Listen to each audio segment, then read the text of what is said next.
Okay, One Piece chapter 1061. I am intrigued. Dr. Vegapunk is a girl. Did not have that on my bingo book. Like, dude, like if you would I thought Dr. Vegapunk was gonna be like some sweaty old man who got like white hair and a big round ass stomach. I was not expecting Dr. Vegapunk to be not just a woman, but actually attractive. Like Oda has actually gotten really good at drawing women. Like some of the women are hit or miss. Like I've said it before. Like I think Mashima does a better job at drawing females. However, this one's sexy. Like this one is sexy. Wow, wow, like wow. Now backing things up because like I don't want this to turn into like a big horny rant, right? I don't want it to go on that route. However, I thought it was kind of cool how the chapter opens up and you got this giant mechanical shark underneath the surface. And when Zoro sees it, Zoro's like, dude, this thing is too strong and it's too big to be an actual shark. What's going on here? The Straw Hats, they just barely managed to escape from getting swallowed whole. And you see Jinbe's freaking out because he's like, oh my God,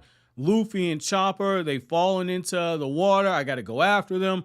Franky, you take the starboard, you come around and get us. And you have this moment where after he goes underneath, you see Franky trying to engage with that giant shark. The shark is shooting out mechanical blasts, and Franky's absolutely completely taken aback by it. The Thousand Sunny looks like it's on the verge of capsizing here. Everyone starts going underneath the water. You have Jinbe going and saving Luffy, and right when they're about to get hit by another blast, that's when Franky shows up and he's in that Franky suit. He begins battling against that mechanical shark. All the other Straw Hats are underneath the water. They're trying to grab their breath. You see how Luffy and Chopper have been saved, but so too has Bonney at this point. Franky tells them to all grab their breath and they go back underwater. That has to be done because all of them are devil fruit users with the exception of Jinbe. And then all of a sudden it shifts over and we get a little bit of a follow-up to earlier plot lines that we had. So you have Tashigi and she's continuing to oversee Mocha and the other children that were part of those giant children that were being experimented on before. And basically they've been going down in size, and you see how Tashigi's kind of going down a similar route with Nami, basically taking care of children. So I thought it was nice to see that, get some follow-up on that. But you also have a moment where Vice Admiral Dahl is looking over at Tashigi saying, can't we do something about Helmeppo?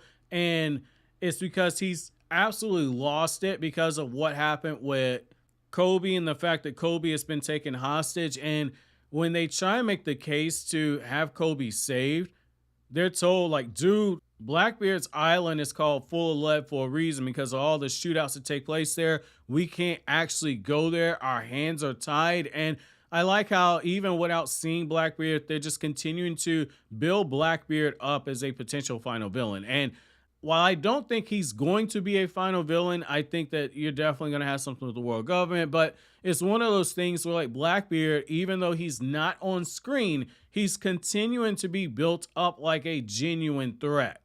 So I thought that this was very effective writing in this sense. And we then shift over and you have Bonney and she's talking to Luffy. She's trying to dry off. Luffy doesn't have a care in the world. And one of the things that she's asking him is like, why is your hair white on the poster? First of all, why don't you even recognize me? We've been part of the worst generation together. I was at Saobody 2 years ago. You know, we basically came up together. Why don't you recognize who I am? So it's almost like she's getting a little bit of fun poked at her because we just came off of what happened with Wano, where you had several of the members of the worst generation with Kid and Law and Zoro and Luffy going against Big Mom and going up against Kaido. And we know why Bonney wasn't there, but it's kind of cool how like Luffy is now teaming up with Bonney at this point. And what we end up finding out is Luffy says, well, you know, I turn white hair when I go into my free mode. She has no idea what that is because obviously she's not seeing Gear 5, and she's shocked that Luffy has Jinbe on his crew. And she ends up explaining to him like, hey, we can't just go walking around here like there's no care in the world because we're on a government island. We're on the island of Egghead. It's a place that they say is 500 years in the future. this is Dr. Vegapunk's laboratory. And when they say this, when they say 500 years in the future, I'm guessing this isn't like literally 500 years in the future. This is more so like everything's so technologically advanced, it might as well be 500 years in the future. I don't think like Oda's introducing time travel in this way. I might be wrong. Like, we've seen some crazy stuff in One Piece, so I might be wrong here. But that's kind of cool just to, see that like, okay, we're on Egghead. And I know like when I was getting caught up on Wano, I know some of you guys said down in the comment section like, hey, like, I can't wait for you to get to Egghead. So it looks like this is the next arc that we're getting into. I know like the way Oda tends to like do stuff is like after a big long arc, you get a smaller arc. So I'm guessing Egghead's going to be the smaller arc.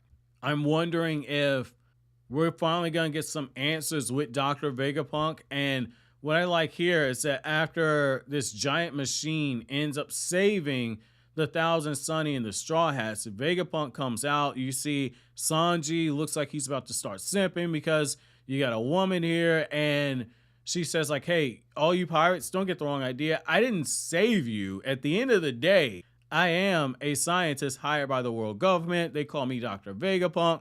Very, very amazing design. I like the way the hair's done. I love the eyes. I absolutely love the eyes here. Very expressive when she says her name. That is probably one of the best drawn panels that Oda's done for women.